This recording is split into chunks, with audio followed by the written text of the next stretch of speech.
So we have a bit of a special episode for you today. This is the first of our how-to episodes.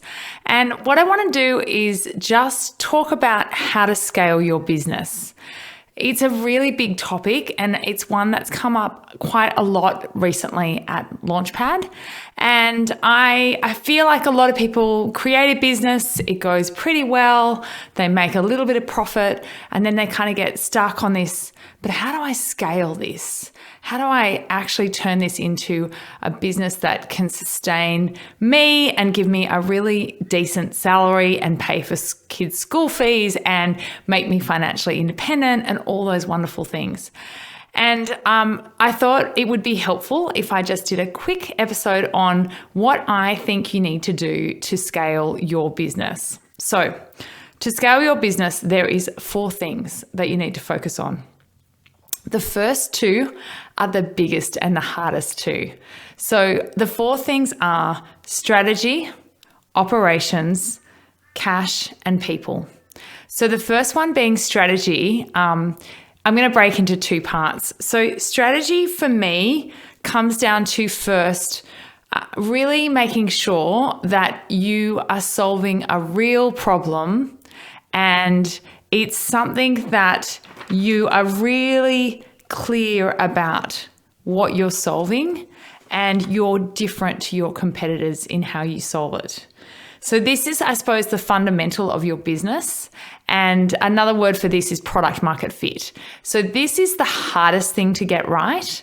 But if you get this right, then everything else that comes afterwards is easier. So do not skip this step. Spend a lot of time thinking about what problem am I trying to solve and really clearly articulating that problem. I want to give you an example. At Launchpad, our community for entrepreneurs, we could be in a business to help small businesses grow their business more successfully. But because I know the problem that we're trying to solve really deeply, I actually really spent a lot of time talking about the problem that we're trying to solve is to help entrepreneurs really get through the hardship and the loneliness and the real challenge of growing your own business. So I'm using words that indicate I know this problem very well and I can articulate the emotions that come with this problem. So it is deeply lonely and challenging and frustrating when you are starting your own business, and it's hard to find the right resources or to find mentors or even surround yourself with other entrepreneurs that are going through the same journey that you can bounce ideas off. And that's the problem we're trying to solve with Launchpad.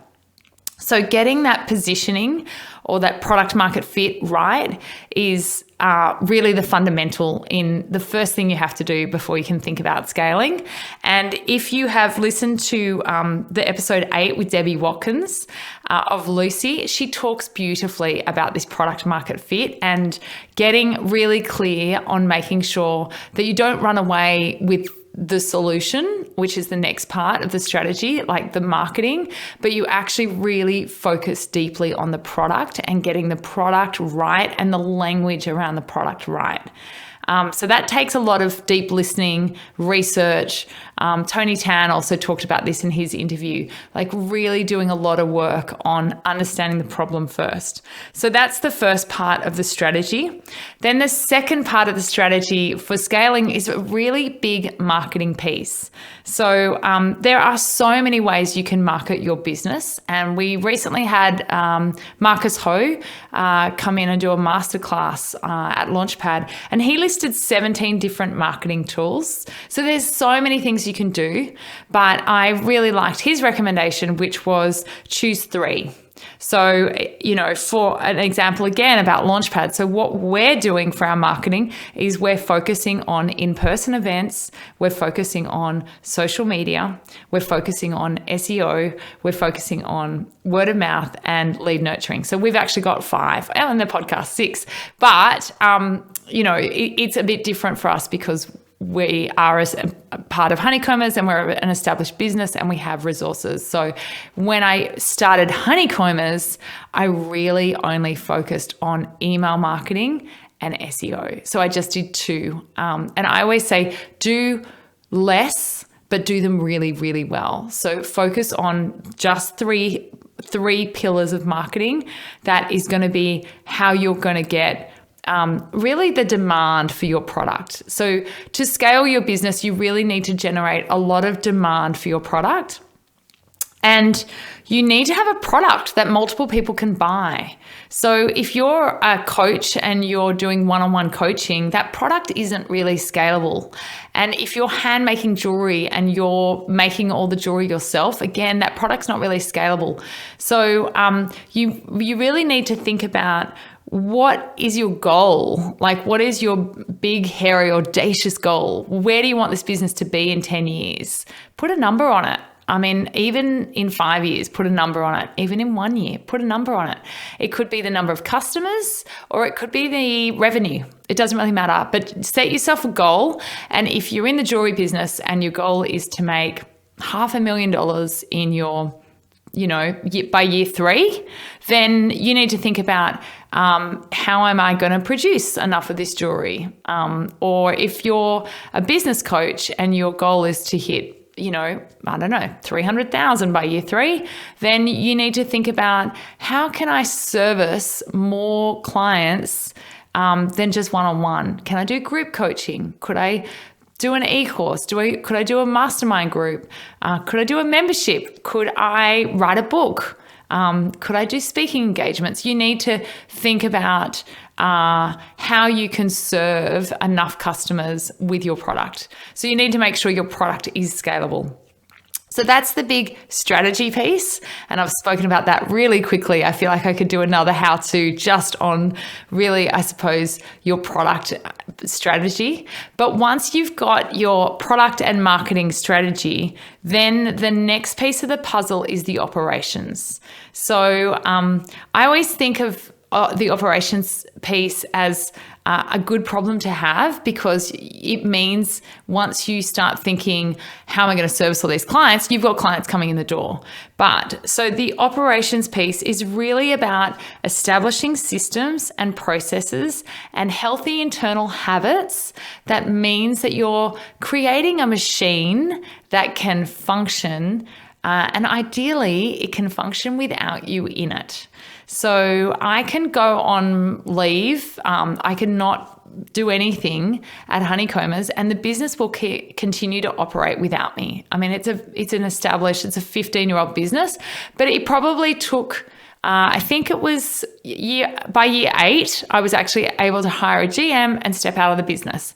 And that's because we had people making the product, we had people reporting on the product, we had a team managing the finances, we had someone on HR. So we had these systems and processes in place, and I was able to have a business that can generate profit without me in it. So that is really thinking about once I have everyone signed up to this mastermind, or once I've sold, 500 pieces of jewelry and I can't pack it myself, who would pack it? Or how would I get this product to market? So that's your operations piece. And then the last two pieces of scaling is people and cash. So when it comes to people, it's really fundamental to have the right people around you. I think it takes a real village to grow a business, and they don't need to be employees, but you need to have people around you that are a great resource. It could be friends, it could be interns, it could be contractors. But I do think once you actually can afford to employ someone, your business is going to grow exponentially. And even that first employee, that first hire is just going to make such an amazing difference, because work's going to happen when you're not there. And so all of a sudden you're actually producing work or servicing clients without having to do it all yourself. So that's a really amazing feeling. And when you hire one person, of course, your productivity should increase by 100%, right? So, that impact is huge in the beginning. So I definitely think you do need to be brave and invest in really great people. And they don't necessarily need to be expensive people. They just need to be people that really understand your business and your mission and your product and your why, and really share the same values as you, so that you have this wonderful sense of trust that if you're not there and they need to make a decision, they're going to make the right one most of the time, because they've got the same values and they've got the same mission. But yeah, finding great people is a really big piece of the puzzle to scaling. And then finally, the cash piece. So I often think about cash by saying, if you had an unlimited budget, what would you do? And then you can kind of think about, I'd hire influencers, or I'd hire a social media manager. Like, you map out your ideal strategy, and then you think about, okay, can I do this myself? Or is there an affordable way to do this? Or do I actually really need to go out and fundraise and get the cash, or get a grant, or get some kind of cash injection to help me grow faster and also achieve my goals? So that's a really quick 10-minute summary of how to scale your business. I feel like I could do a how-to deep dive into each and every one of those, but I feel like this has been a really big topic at Launchpad recently. A lot of people have been saying, I just want to scale. So it is complex, but if you think about it in those buckets, strategy being the biggest piece of the puzzle, getting your product and your positioning right, and then your marketing strategy right, and then your operations, then your people, and then your cash. And you can write those 4 things down on a page and think about, where do I need to focus right now to move the needle? And the other thing I would say is, it's hard, and it's going to take hustle, and it's going to take commitment, and you're going to need to work on this every day. So Rome wasn't built in a day, and this is definitely not easy, but if you're passionate and you have a really strong why or belief in what you're doing, it is possible. But you need to be incredibly focused, and you need to surround yourself with good people, and test and listen and continually learn. So I hope that little how-to was useful.